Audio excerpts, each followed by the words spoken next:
Hello ladies and gentlemen, welcome back to the channel. Today we're going to be looking at and I'm going to be teaching you guys how to pick an individual stock, what numbers to look for, what specific things to look for in a stock, and hopefully you guys can learn a thing or two with me. I know I haven't been posting a lot recently. I've been pretty busy as of late, so I'm going to try to continue to sporadically post videos to help you guys on your way, whether it be taxes or just picking stocks or different kinds of stocks, dividends or growth stocks or index funds, mutual funds, or whatever it may be.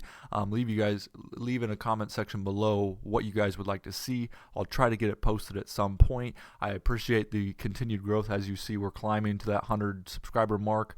Love to see it. So let's get right into it. If you guys haven't already, go ahead and smash that like button, hit subscribe, and hit that notification bell so it'll alert you when I upload videos so you can stay up to date on all the videos I post. Now, one thing you guys will need to do is go ahead and just subscribe to something such as Yahoo Finance. It's absolutely free. You just put in your email, you put in a password, you get an account. And this is the main thing I use. And what is good about it is you can put on notifications to alert you on certain things such as the Dow, what it did during the day, the S&P, what it did, NASDAQ, specific stocks. You can add your watch list. You can even import your account. So I believe you can actually buy stocks through Yahoo Finance to add to your account. And all sorts of things. At the end of the day, it tells me my daily gainers and losses, my biggest movers.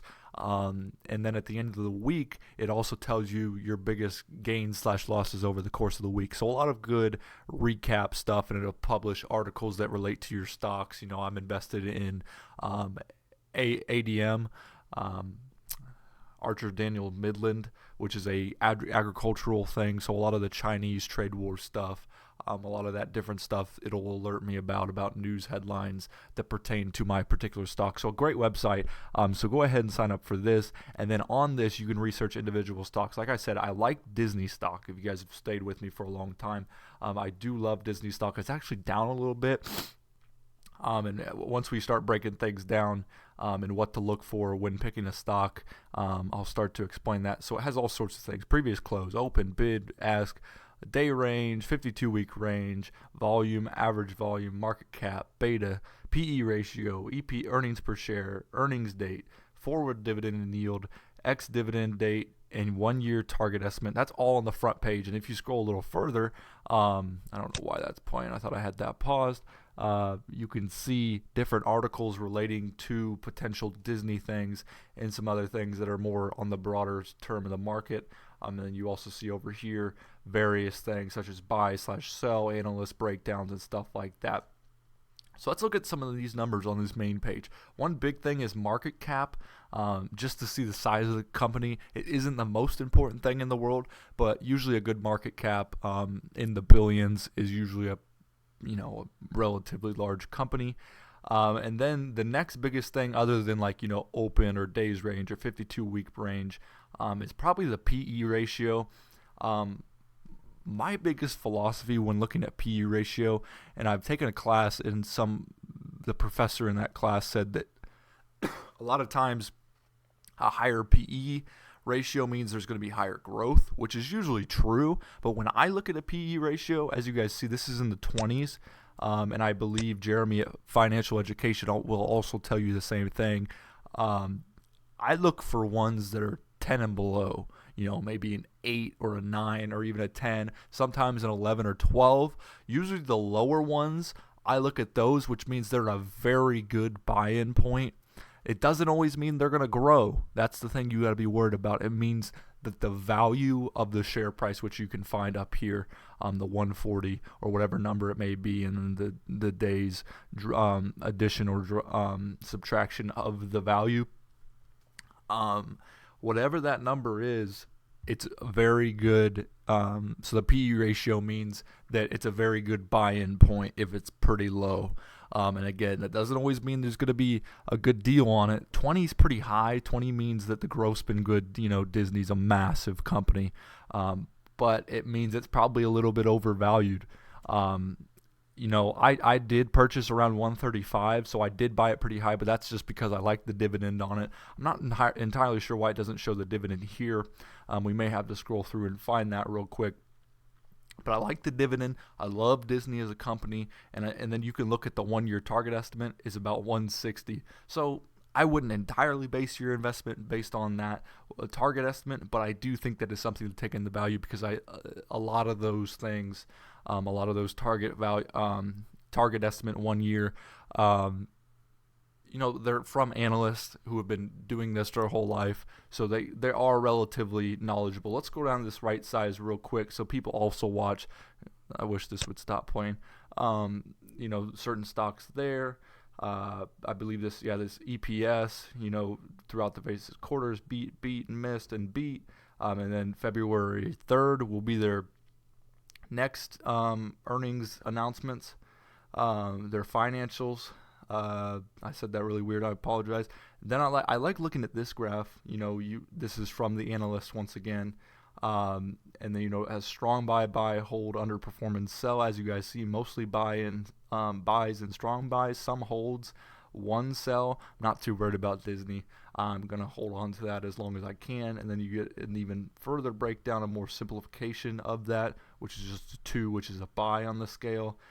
As you guys see, the target range, some people have said it may go up to as high as 175, which I believe is very possible. I'm not going to say anything about it.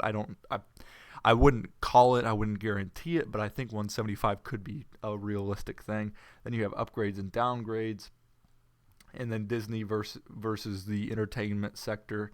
I assume I guess it says communication services sector. And you guys can see like the innovation, the hiring, the sustainability, insider settlement, earnings, dividends. And as you guys see, the dividends is pretty low. I don't know whether, I don't think they cut their dividend or anything like that. But when you look at the PE ratio, the last time I checked the PE ratio, not the PE ratio, the payout ratio, which is another important number. Let's see if we can't find it real quick. Disney payout ratio. The payout ratio is another important number, and what it is, it's a percentage of the money that's available to them to pay out in dividends. Some may be 100%. That means they're paying all the money they have left over for the dividends. They're paying that out to their shareholders. And it could be 50%, which means they're paying 50% of the money. So the dividend was 0.87. I don't know why that's 150.33%. That is certainly not true.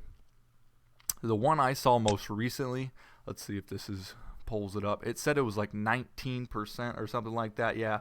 So about 20%, about 27%. And what that payout ratio means is if it's below 50, that's a great payout ratio. It means the dividend's got a long way to go.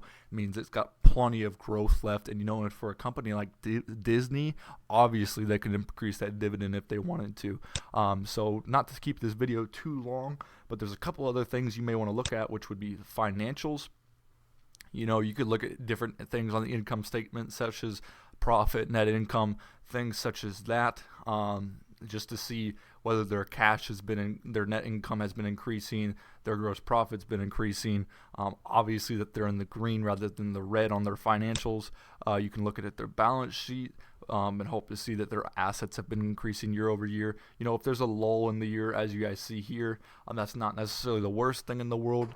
It could mean they went out and spent some money or whatever it may be to acquire more things. It's not the worst thing in the world. Just be knowledgeable of some of the stuff that you do see. And as you guys see here, this is a massive jump. It went from $100 billion in total assets to $200 billion in 1 year. Absolute insanity. I love Disney stock. I really do. So that's why I'm invested in it. And then another thing is just the cash flows. Excuse me. So you can look at cash and cash equivalencies just to see whether, net income again, and just see whether, the dividends paid. Also, free cash flow is another good thing to look at. As you guys see, it's climbing back up. It climbed, dropped, and then climbed again. So just to see what they have on hand. Let's see if I can't get back to the summary. Okay. So that's basically it, guys. Just some of those basic numbers. Research them a little bit more. If you want me to break down the specific stats more than what I did in this video, I'll be happy to do so in a further date. And then again, they have the chart for the day, the 5-day, the month, and the 6-month, in the year to date. It's all a very useful app. All sorts of different things that are beneficial in the Yahoo Finance, and they also have an app version of this, not just a desktop version. So that's going to do it for this video, guys. Like I said earlier in the video, if you haven't already, like, comment, and subscribe to the channel. Really helps everything out. Climbing to 100 subscribers and then 1,000 subscribers and to the moon after that. So I appreciate you guys for watching the video. If you did make it to the end of the video, leave a comment in the comment section below. I will like and favorite your comment. And then until next time, guys, happy investing.